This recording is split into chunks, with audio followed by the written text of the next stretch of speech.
같이 읽도록 하겠습니다. 시작. 이것을 너희에게 이르는 것은 너희로 내 안에서 평안을 누리게 하려 함이라. 세상에서는 너희가 환난을 당하나 담대하라. 내가 세상을 이겼노라. 아멘. 할렐루야.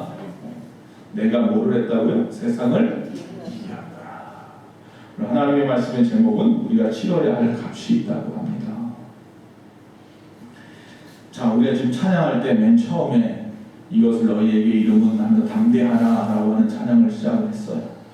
내가 세상을 이겼다. 주님의 말씀이죠. 주님이 세상을 이겼어요. 어떻게 이겼어요? 십자가에서 죽으시고 부활하시고 모든 어둠의 권세를 물리치시고 악한 영의 사단을 짓밟아서 하나님께서 이긴 싸움을 우리에게 선물로 주셨어요. 할렐루야. 자, 우리에게 더없이 큰 위로의 말씀이 되는 거예요. 아, 내가 주님이라고 부르는, 내가 하나님이라고 부르는, 내가 아버지라고 부르는 그분이 세상을 이겼구나. 예수님께서 이 사탄의 세력을 쳐부수시고 승리하셨구나. 우리에게 그래서 그분의 그 안에 있는 엄청난 그 평안과 위로를 우리에게 선물로 주셨구나. 믿으십니까? 그러나 우리 크리스천들은 이 세상에 사는 동안에 이중적 신분을 가지고 있어서 하나는 하나님의 자녀, 하늘의 시민권을 가지고 있으면서도 이웃신은 아직 이 땅을 밟고 살고 있기 때문에 이중 국적 가진 사람이 저와 여러분이. 자, 그런데 중요한 것은 세상의 권세도, 세상의 어떤 조직도, 어떤 대적자들도 이 하나님의 자녀라고 하는 이 신분을 갖다가 빼앗아갈 수는 없어요. 우리가 스스로 포기하지 않는 한 절대로 뺏기는 것은 아니에요. 단지 위협하죠. 단지 겁을 주죠. 단지 고난이나 환난과 같은 것을 통해서 우리가 스스로 포기하게 만드는 거죠. 그래서 오늘 말씀, 너희가 담대하라 세상을 이겼다라고 하는 이 말씀이 항상 내 머릿속에 맴돌고 있어서 절대로 어떤 위협 가운데서라도 당당하게 흔들리지 말아야 할 줄로 믿습니다. 하나님의 자녀라고 하는 이 신분을 지키기 위해서 어떤 고난도, 어떤 수고의 값도 우리가 치를 준비가 되어 있어야 한다라고 하는 것입니다. 자, 주님이 말씀하십니다. 주님만 의지하면 우리 그리스도인들은요, 세상과 육체와 사탄과 싸워서 승리한다라고 분명히 아주 못을 꽝 박았어요. 세 가지 말씀을 드렸어요. 첫째는 세상과 또 이 육체와 그리고 사탄과 그 모든 것들을 이길 수 있는 힘이 우리에게 있습니다. 뭐예요? 예수 그리스도라고 하는 이름이죠. 자, 우리가 치러야 할 값이라는 것은 뭐냐면 세상을 이겼기 때문에 해야 되는 그런 행동들이 있어요. 첫째는 담대하십시오. 뭐 하라고요? 담대하라. 우리의 신분을 지키고 이기기 위해서 담대하라. 여러분, 신약 성경에서, 구약은 빼고 신약에서만, 신약 성경에서 주님과 주님의 제자들 외에는 담대하라라는 말을 쓴 사람이 없어요. 오직 주님이 담대하라고 말씀하시고 제자들이 그 옆에 있을 때, 주님 옆에 있을 때 더불어서 같이 담대하라라고 말한 적은 있어요. 한번 찾아보겠습니다. 마태복음 9장 2절에 보니까 침상에 누워있는 중풍병자에게 말씀하십니다. 침상에 누운 중풍병자를 사람들이 데리고 오거늘 예수께서 그들의 믿음을 보시고 중풍병자에게 이르시되 소자야 작은 자야 안심하라 내 죄사함을 받았느니라. 자, 앞에서 담대하라라고 말했다고 그랬죠. 이 단어하고 똑같은 단어를 써요. 근데 우리나라 성경에서 해석할 때 안심하라로 바꾸어서 이야기를 해요. 왜 그러냐면 이 헬라어가 똑같아요. 안심하라가 담대하라고, 담대하라가 안심하라예요. 자, 마태복음 9장 22절에 보면 12의 혈류증을 앓고 있는 여인이 예수님 앞에 나와서 예수님 옷깃에 손을 대는 일이 벌어졌죠. 자, 그때의 이야기입니다. 예수께서 돌이켜 그를 보시며 이르시되 딸아 안심하라 내 믿음이 너를 구원하였다 하시니 저자가 그 즉시 구원을 받으니라. 뭐하라고요? 안심하라.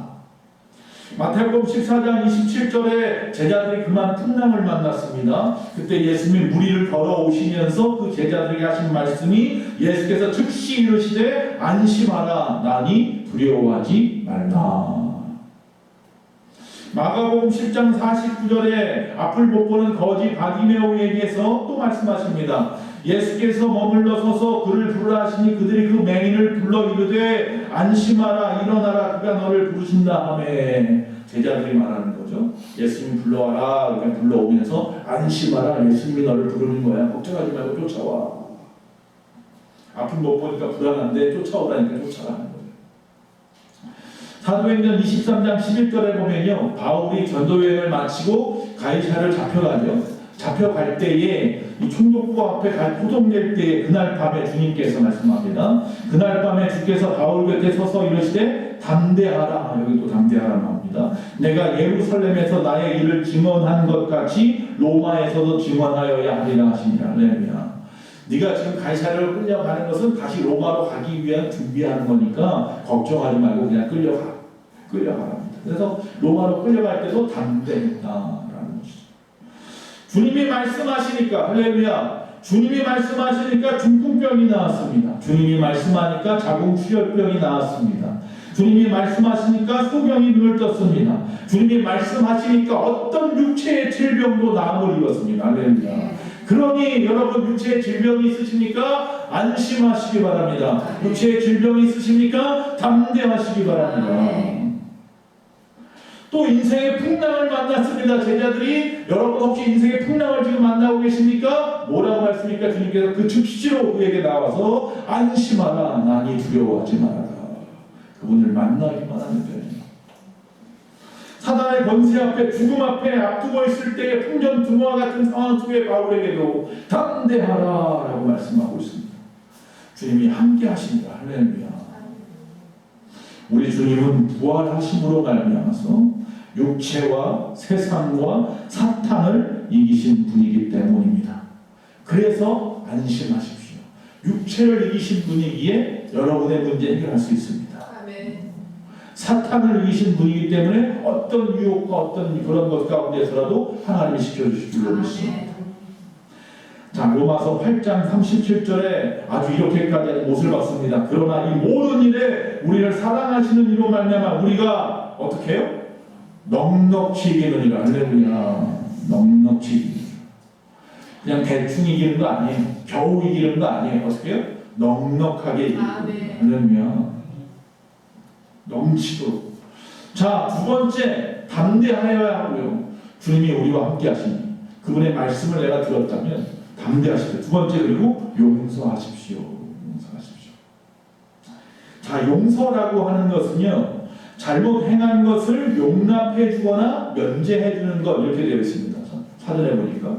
또 하나는 뭐냐면 누군가에게 분노를 포기하는 것 이렇게 말하기도 합니다. 뭐라고요? 잘못 행한 것을 보았어요. 나에게든 뭐든. 그러면 그걸 용납해 주거나 면제해 주는 것 이거나 아니면 누군가에게 이 분노를 쏟아내야 되는 상황인데 그 분노 쏟아내기를 포기하는 것 이게 뭐예요? 용서예요. 여러분 쉽습니까 이거? 너무 어려운 일이에요. 저조차도 사실 쉽지 않아요. 누구를 지금 머릿속에 막 떠오르면 막 부글부글거리는 사람이 있을지 모르겠어요. 어떤 상황을 생각하면 막 부글부글거리는 어떤 뭐가 있을지 모르겠어요. 요새 막 정치 얘기 좋아하는데 정치만 보면 막 그런 분들이 있어요. 근데 뭐 하라고요? 용서하라. 이해하고 용서하라. 여러분 생각해 보세요. 나는 이미 이겼어요. 천국 사람이에요. 천국 갈 사람이에요. 하늘에 큰 보화를 내가 가진 사람이에요. 근데 세상에 보이는 조그만 일들 때문에 거기 연연해가지고 막 그걸 가지고 그럴 필요 없다. 그냥 용서하십시오. 이해해 주십시오. 할렐루야. 그게 우리가 이 땅에서 치러야 할 값입니다. 누구처럼? 우리 예수님처럼. 예수님 보세요. 당신을 십자가에 못 박는데 다 용서하십니다. 세계 종교 가운데 유일하게 하나님만이 용서하시는 분입니다. 어떤 종교도 어떤 신도 용서해 주지 않습니다. 죄를 지으면 벌임, 저주예요. 그리고 잘하면 복이에요. 그게 세상에는 우상들, 거짓 신들에게 있는 자들이거든요. 그러나 우리 주님은 뭐예요? 용서하시는 분이에요. 인간은 범죄하였고 또 그 형벌을 받기에 합당하지만 그러나 하나님께서 우리를 사랑 가운데에서 용납하시고 그래서 화평케 하시고 하나님과의 모든 관계를 다시 회복하시기 위한 이 땅에 십자가로 주시고 십자가에서 죽기까지 우리 사랑하신 분이 우리 주님입니다. 그런 종교는 세상에 없어요. 하나님 우리 때문에 십자가에 죽는 종교가 어디 있습니까? 그러므로 용서된 죄, 그리스도께서 십자가에서 모든 우리의 죄를 다 가지고 가셔서 그 모든 원함을 다 가지고 가셔서 모든 불안한 것들을 다 가지고 가셔서 완전히 값을 치르시고 죽으셨잖아요. 대속하셨잖아요. 모든 값을 대신 다 지불하셨잖아요. 우리 목숨값을 당신이 대신 십자가에서 지불하셨잖아요. 그런데 우리는 하나님께서 예수님께서 십자가에 죽으실 때는 오 주여 나 때문입니다. 나 같은 위에 살리신 주여 그러지만 막상 그 자리를 벗어나서 돌아서서는 언제 그랬냐는 듯이 또 죄짓고 또 예수님을 다시 골고라로 몰아붙이는 그런 인생들은 아닌지 모르겠습니다. 여러분 하나님의 용서를 받아들이십시오. 그러면 나도 누군가를 용서할 수 있습니다. 여러분 하나님의 용서를 받아들이면 이 성도들의 태도가 바뀌기 때문입니다. 하나님의 용서를 받은 자는 용서받은 만큼 하나님을 사랑합니다. 그리고 하나님의 용서를 받은 사람들은 그 용서받은 만큼 또 우리 주변의 모든 사람들을 하나님의 사랑으로 용서합니다. 그럴 수 있습니다. 내가 누구를 용서하지 못한다는 것은 하나님의 사랑을 받았는데도 깨닫지 못해서입니다. 여러분 바울이 에베소서 4장 32절에 이렇게 말씀합니다. 서로 친절하게 하며 불쌍히 여기며 서로 용서하기를 하나님이 그리스도 안에서 너희를 용서하신 것 같이 하라. 이 에베소 교회를 향하여 바울이 이렇게 끊임없이 뭐하라고? 용서하라고 지금 계속 이야기를 하고 있어요. 불쌍히 여기고 서로 용서하고 어떻게 하나님이 그리스도 안에서 너희를 용서하신 것 같이 너희도 그렇게 하라라고 말하죠. 바울이 이렇게 용서를 갖다가 외치는 이유가 있어요. 여러분 스데반이라고 하는 집사님이 계시죠? 최초의 초대교회의 7집사님 처음 세워진 안수 집사님 7분 중에 한 분이 스데반인데 그가 예루살렘에 나가서 복음을 전하다가 그 말을 듣기 싫다고 유대인 군중이 끌고서 성박하되 던져버리고 돌로 쳐 죽였잖아요. 그때 그 성박해 끌고 나와서 돌로 쳐 죽이는 사람들의 겉옷을 옆에서 쥐어들고 잘한다 잘한다 응원하고 있던 사람이 누구예요? 청년 바울이잖아요. 바울은 그런 사람이었던 거예요. 예수님 믿는 사람들을 오히려 잡아 죽이려고 쫓아다니는 사람이잖아요. 그런데 사도행전 7장 60절에 보니까 자 이렇게 말씀이 되어 있습니다. 무릎을 꿇고 크게 불러 이르되 주여 이 죄를 그들에게 돌리지 마옵소서. 이 말을 하고 자니라. 죽는 것이 어떻게 해요? 자는 것 같았어요. 누가? 스데반 집사님이. 충격은 누가 받았을까요? 사도 바울이 받은 거예요. 그 젊은 혈기왕성한 젊은이가 옆에서 죽여라 죽여라 막 그러고 있는데 갑자기 온몸에 피투성이가 돼가지고 여러분 돌에 맞아보셨습니까? 돌에 맞으면 정말 이건 말로 표현할 수 없을 만큼 아픕니다. 이 돌에 온몸에 돌에 맞아가지고 피를 흘리면서 말이죠. 멍해어 있는 그 상황 속에서도 불구하고 끝까지 하는 말씀은 그 죄를 그들에게 돌리지 마옵소서. 그들의 그 주인공은 누구냐면 사실 바울이잖아요. 자기 자신. 그 스데반의 말은 누구에게 들리면 자기에게 들렸단 말이에요. 얼마나 충격을 받았을까요? 나는 저놈을 죽여라 그러는데 그 사람은 나에게 죄를 돌리지 말아달라고 하나님 앞에 기도하고 있네. 이때부터 그가 무너지기 시작한 거예요. 바울은 이미 여기서부터 무너졌어요. 내가 뭔가 잘못하고 있구나. 그리고 다메섹에서 드디어 예수님을 만난 다음에서야 완전히 변화됐죠. 그래서 바울이 마지막에 예루살렘에서 백성들 앞에서 자기의 회심 이야기를 합니다. 사도행전 22장입니다. 거기 19절에서 20절에 이 사도행전에 나와 있는 이 바울의 마지막 회심에 대한 이야기인데 그 자기가 예전에 어떻게 회심했는지에 대한 이야기를 하면서도 중심의 마음을 털어놓습니다. 뭐라고 털어놓냐면 내가 말하기를 주님 내가 주를 믿는 사람들을 가지고 또 각 회당에서 때리고 또 주의 증인 스데반이 피를 흘릴 때에 내가 곁에 서서 찬성하고 그 죽이는 사람들의 옷을 지킨 줄 그들도 아나이다. 이걸 평생 잊어버리지 않은 거예요. 이 젊은 나이 20대 때 이 사건을 갖다가 60대에 지금 죽기 직전에 그때까지 40년 동안을 마음속에 딱 묻고 있었던 거예요. 저 사람이 왜 나를 용서했는지에 대해서. 그리고 나서 자신이 나이가 들어가면서 예수님이 나를 용서하신 것과 그래서 에베소 교회를 향하여서 하나님께서 우리를 용서하신 것 같이 너희도 그렇게 하라고 이야기하는 이유가 자신이 용서를 받았거든요. 바로 그 사건 때문입니다. 이 스데반의 용서함은 바울의 마음을 움직였고 후에 위대한 복음의 불씨를 붙였다라는 사실입니다. 스데반이 용서함으로 말미암아서 바울이 변화되고 바울을 통하여 온 세계에 복음의 불씨가 들어갔다는 거예요.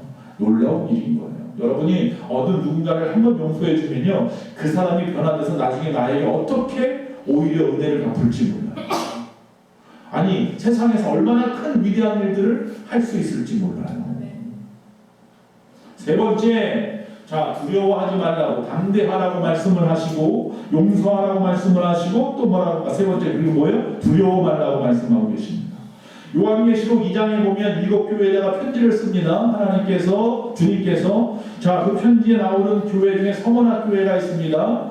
이 서머나 교회에 보낸 편지 이런 말이 있습니다. 너는 장차 받을 고난을 두려워하지 말라.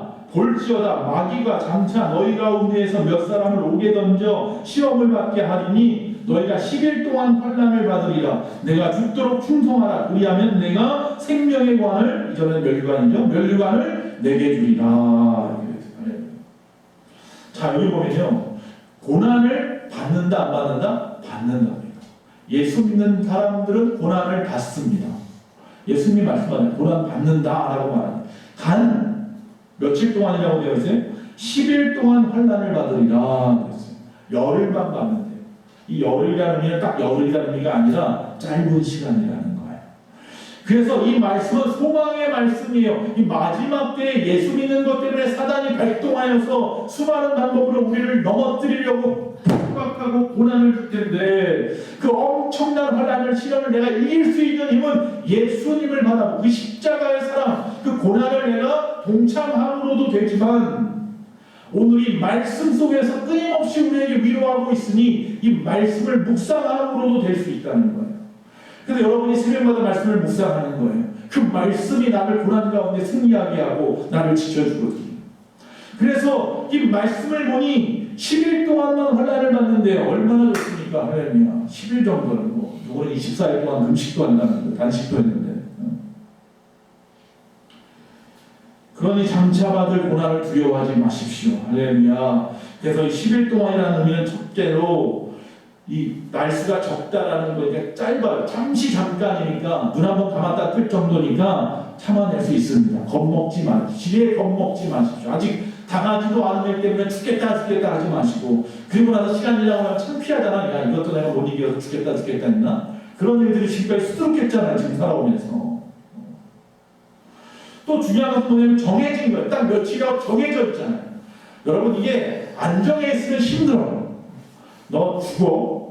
이러는데, 이 죽는다는 말을 너 며칠날 죽일 거야. 딱 그러면 그날까지만 힘든 거예요. 근데 이게 언제 죽인다는 말을 안 하고 너 죽일 거야 그러면 매일매일이 두려운 거예요. 매일매일. 언제 죽을지 몰라서. 근데 딱 여기 며칠이에요? 10일이라고 정해놨잖아요. 우리는 정해진 날만큼만 환난 받을 겁니다. 그리고 주님이 오실 테니까. 주님이 안 오신다 그러면 영원토록 환난을 받아야 할지도 모르지만, 주님은 분명히 오시기 때문에, 그날이 멀지 않기 때문에 우리 앞에 있는 어떤 고난과 환난과 역경도 능히 이겨낼 수 있는 줄로 믿습니다. 그래서 뭐하라고요? 도리어 우리는 어떻게 하라고? 그 환난 가운데 죽도록 충성하랍니다. 차라리 죽을 마음으로, 그 죽을 힘으로, 야, 나 죽겠네 그러지 말고 그 죽을 힘으로 충성하랍니다. 그 시간에. 아이고 죽겠네, 내 걱정하고 근심하고 어쩔 줄 몰라 쩔쩔매지 말고, 아, 여기 나와서 기도만 하지 말고 나가서 열심히 충성하십시오. 세상에서 가장 두려운 게 뭡니까? 죽음입니까? 그러나 우리에게 죽음 뒤에 뭐가 있습니까? 영원한 천국의 영생인 줄로 믿습니다. 그래서 성경은 스데반에게도 자는 것이라고 했고, 성경은 끊임없이 하나님을 믿는 사람들은 잠깐 잤다가 일어나는 것으로 표현해요. 그러니까 여러분이 이 땅에서 여러분의 생을 딱 마감하는 날 눈을 딱 감겠죠. 그건 잠자는 것과 똑같이 눈을 감을 겁니다. 그러나 눈을 뜨는 순간 저 하늘에서, 할렐루야, 저 영원한 영생한 저 천국에서 눈을 뜰 것입니다. 그 앞에는 내가 죽을 때는 내가 사랑하는 이 땅의 가족들이 있었는지 모르겠지만, 다시 눈을 뜰 때는 저 천국에 주님이 계시고, 먼저 간 믿음의 증인들이 가득할 겁니다. 아브라함도 있고 다윗도 있고 모세도 있고 다 있겠죠. 베드로도 있고 바울도 있고, 할렐루야. 생각만 해도 신이 납니다. 다시 만날 걸 생각하면 말이죠. 예전에 동유럽이 공산권에 되었을 때 그때 목사님들이 많은 핍박을 받았죠. 많은 분들이 죽임을 당했어요. 그때 그러나 지하에 모여서 그들은 성도들을 위로합니다. 이렇게 얘기했습니다. 그들이 공산당들이 그들이 할 수 있는 일이라는 것은 우리를 죽이는 것뿐이니 두려워 말라. 우리는 예수님과 늘 함께 다시 살 것이니 평안하라. 그들이 할 수 있는 것은 내 육신의 목숨만 끊는 거야. 그러나 내 영혼은 끊어버릴 수가 없어. 그러니 두려워하지 말고 평안하라. 할렐루야. 이게 믿음의 사람의 모습입니다. 자, 마지막으로 네 번째, 고통을 기뻐하고 즐거워합시다. 그러니 그 고통을 오히려 즐거워하십시오. 피할 수 없다면 뭐하라고요? 즐기라고 했잖아요. 피할 수 없으면 즐기십시오. 우리에게 가장 두려운 것은 사실 우리가 죽음이라고 생각하십니까? 예전에 어렸을 때에, 어렸을 때도 아니지만 어쨌든 간에 젊었을 때에 본 그 드라마, 여러분 다 본 드라마가 있어요. 모래시계 보셨습니까? 안 본 사람이 거의 없어요. 이 모래시계 보면 딱 하나, 저는 다 생각이 아무것도 안 나요. 정동진 걸어가는 거 하나 정도 생각나고 딱 하나 생각나요. 마지막에 최민수 씨가 그 죽을 때, 죄수복 입고 죽을 때 누구예요? 갑자기 박상원인가요? 그 앞에서 뭐라고, 친구 앞에서 뭐라고 그래? 나 뭐하고 있니? 그러잖아요. 나 떨고 있니? 그러죠. 그 말 하나 기억나요. 나 떨고 있니? 여기서 최문수가 죽을까봐 떠는 게 아니에요. 떨는 것이 창피해서 이야기하는 거예요. 내가 가오가 있지 말아서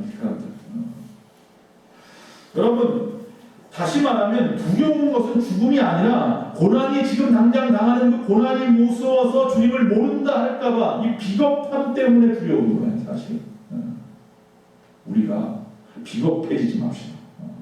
하나님을 믿는다고 하면서 사람들 앞에서 비겁하게 아닌 척하고 비겁하게 외식하고 형식적으로 하고 그렇게 하지 맙시다. 정말 뭐가 있지 마요. 우리가 예수 믿는 사람들입니다. 빌립보서 4장 4절. 그래서 주 안에서 뭐하나? 항상 기뻐하라. 내가 다시 말하노니 기뻐하라. 데살로니가서 5장 16절 뭐예요? 항상 기뻐하라. 고린도서 13장 11절. 마지막으로 말하노니 형제들아 기뻐하라. 온전하게 되며 위로를 받으며 마음을 같이하며 평안할지어다. 또 사람과 평강의 하나님이 너희와 함께 계시라. 거룩하게 입맞춤으로 서로 문안하라. 여러분이 마지막 고난 나 혼자는 힘들 수 있어요. 그럴 때는 주 안에서, 여러분이 공동체 안에서, 주 안에서 형제자매 아니에요. 서로 간에 기뻐하십시오. 같이 즐거워하십시오. 서로 여기 뭐 거룩한 입맞춤이라고 하잖아요. 서로 문안하고 서로 인사하고 안아주고 말이죠. 그러므로 서로 사랑하는 거죠. 그래서 서로 그 안에서 기뻐하는 일을 자꾸 하십시오. 고난은 무뎌지게 되어 있습니다. 고난은 계속 감사하게 되어 있습니다. 오히려 담대해질 것이고, 그래 나 혼자가 아니지, 그래 함께할 사람들이 있구나. 항상 주 안에서 기뻐하라. 기뻐하는 일들을 찾으십시오. 우리가 기뻐할 것은 내가 혹 주님을 위해서 고난을 당하고 주를 위해 죽기까지 한다면 주님의 좋은 친구가 될 수 있기 때문이다 라는 사실입니다. 이게 무슨 말이냐면, 성경에 보면 주님의 동료, 주님의 친구가 된다는 이야기를 하는데, 보통 말씀 가운데서 주님의 친구가 되십시오라고 말하는 게 어떤 의미냐면 바로 사드락과 메삭과 아벳느고 이야기입니다. 다니엘서 3장에 보면 다니엘의 세 친구가 사드락과 메삭과 아벳느고가 바벨론 포로로 같이 잡혀가서 느부갓네살 왕 앞에 있을 때 그가 만들어 놓은 그 금신상에 절을 해야 되잖아요. 절을 안 하면 풍문불에 던져버린대요. 불 속에 던져 죽인다는 거예요. 그런데 이 세 사람은 어떻게? 끝까지 절 안 하죠. 우린 절대로 못한다. 하나님 외에는 신이 없는데 거짓 신 앞에 절할 수 없다는 거죠. 자, 풀무불에 들어가게 되었는데도 불구하고 그들은 끝까지 누가 먼저 핑계도 안 대고 살린다는 말도 없습니다. 셋이서 서로 얼굴에 눈짓 한번 띵 하고도 씩 웃더니 셋이 먼저라고 또 다 달려 들어갔어요. 다 달려 들어갔어요. 풀무불 안에. 만일 풀무불이나 아니면 왕의 손에서 하나님께서 건져내실 것이고 건져내지 아니할지라도, 우리 아까 설명했죠. 그리 아니하실지라도, 할렐루야, 나는 주님만을 찬양하고 주님으로 기뻐하고, 할렐루야. 그때 그 안에 보니까요, 세 사람이 들어갔어요. 세 사람이 들어갔는데 왕이 가만히 보니까 네 사람이에요. 그렇죠? 거의 성경에 이렇게 나와요. 뭐라고 나와요? 하나님의 아들 같은 자가 있더라 그랬어요. 이 세 사람이 고난의 그 환란의 풀무불에 던져졌는데 거기서 주님께서 친구가 되어 주신 거예요. 여러분, 고난과 환란 가운데 하나님이 가만 놔두지 않습니다. 주님이 친구 되어 주실 줄로 믿습니다. 함께 하실 줄로 믿습니다. 그러니 기뻐하십시오. 고난을 당하면 도리어 기뻐하십시오. 주님과 친구 될 수 있는 기회입니다. 사도행전 5장 41절 42절에 사도들이 공회에 잡혀가지고 채찍질을 당합니다. 야, 예수 믿지 마, 예수 전하지 마, 뭐 겁을 주잖아요. 그때 보니까 사도들은 그 이름을 위하여 의혹받는 일에 합당한 자로 여기심을 기뻐하면서 공회 앞을 떠나니라. 오히려 기뻤어요. 내가 예수 전하는 것 때문에 매맞는 게 기뻤어요. 내가 주를 위해서 무엇인가 할 수 있구나. 우리를 위해 십자가에서 죽으신 그 주님을 위해서 나도 뭐 하나 할 수 있구나. 내가 채찍 맞음으로 말이야. 그래서 오히려 기뻤다는 거예요. 또 전하지 말라고 난리를 친다. 죽이겠다고 협박을 합니다. 그러자 그들이 날마다 성전에 있든지 집에 있든지 예수는 그리스도라고 가르치기와 전도하기를 그치지 아니하니라. 그래도 절대로 그 입을 막을 수가 없었어요. 오히려 기뻐하는데요. 오히려 주님을 위해서 내가 무엇인가 할 수 있다는 것이 기쁜데요. 여러분, 예수님과 가까워지는 방법을 가르쳐 드리겠습니다. 예수님 대신 고난당하는 특권을 누리시면 됩니다. 주를 위해 고난받는 자, 그가 바로 주님의 친구입니다. 마태복음 5장 11절에서 12절, 나로 말미암아 너희를 욕하고 박해하고 거짓으로 너희를 거슬러 모든 악한 말을 할 때에는 너희에게 뭐가 있다고요? 복이 있다. 야고보서 1장 2절, 내 형제들아 너희가 여러 가지 시험을 당하거든 온전히 기쁘게 여기라. 할렐루야. 항상 제가 말씀을 드립니다. 시험을 치른 뒤에는 항상 칭찬이 있고, 시험을 치른 뒤에는 상장도 받고 포상도 받고 장학금도 받고, 시험을 치른 뒤에는 진학하고 또 진급하고 말이죠. 여러분, 우리 앞에 있는 그 시험을 잘 치르시기 바랍니다. 믿음 안에 흔들리지 말고 잘 치러내시면 하나님이 하늘의 보상을 우리에게 허락하실 줄로 믿습니다. 여러분, 찬송가 414장을 한번 펼쳐봐 주십시오. 찬송가 414장입니다. 제목을 보십시오. 첫 구절이 이 세상은 요란하나 이렇게 되어 있습니다. 이 세상은 요란하나. 이 찬송가 이 414장은요, 우리나라 처음 찬송가 첫 번째 만들어진 찬송가부터 실린 찬송이에요. 그때는 찬송가라고 해요. 찬송가 1908 이렇게 돼요. 1908년에 만든 찬송가의 143장이었어요. 그때는 거기에 나와 있어요. 그 당시에는 찬송가마다 제목이 있었어요. 지금은 앞구절을 그냥 제목처럼 써놓지만 다 제목이 있었는데, 이 세상은 요란하나라고 하는 414장은 영혼 편함 이렇게 되어 있어요. 내 영혼이 편안하다라는 이야기예요. 근데 시작은 어떻게 해요? 이 세상은 요란하나. 근데 내 영혼은 편안하다. 이때가 언제예요? 1908년 이때가 일제강점기가 시작하는 거예요.